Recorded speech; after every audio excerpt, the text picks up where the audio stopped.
তোমরা মোবাইল ফোনে সময় কাটাইছো, রিলেশনশিপ করছিলা, প্রেম করছো, এখন হচ্ছে তোমার অনেক পড়া জমে গেছে, ফার্স্ট ইয়ারের সকল পড়া জমে গেছে, ফার্স্ট ইয়ার লম্বা একটা সময়, ফার্স্ট ইয়ারে যতটা সময় পাবা সেকেন্ড ইয়ারে কিন্তু তোমরা অতটা সময় কখনোই পাবা না।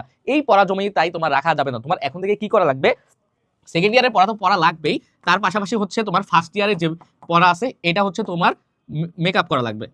হ্যাঁ, মেকআপ করা লাগবে, কারণ তুমি যদি ফার্স্ট ইয়ারের পড়াটা মেকআপ না করো, তুমি সেকেন্ড ইয়ারের পড়াটা ভালোভাবে বুঝবা না। ভালোভাবে না বুঝলে আলটিমেটলি হচ্ছে তোমার কলেজ লাইফটা সম্পূর্ণ বৃথা। এই জমানো পড়াটা এখন কিভাবে হচ্ছে সমাধান করা যায়? সমাধান হচ্ছে একটা টিচার রাখা বা কোনো কোর্সে থাকা। টিচার রাখলে কি হয় যে তুমি টিচারের কাছে ফার্স্ট ইয়ারের পড়াটা শেষ করতে পারবা, যদি তোমার কাছে সময় থাকে তবেই। কারণ টিচারের কাছে এত সময় নাই যে প্রত্যেকটা বিষয় তোমাকে ধরে ধরে পড়ায় দিবে, আর ফার্স্ট ইয়ারের ক্লাস আর পাবা না কলেজে, চাইলেও তোমার হচ্ছে কোনো উপায় নাই। এখন তোমার কাজ কি? তোমাদের কাজ হচ্ছে সিম্পলি আমাদের একাডেমিক টু অ্যাডমিশন কোর্সে চলে যাওয়া, এসি টু এডি।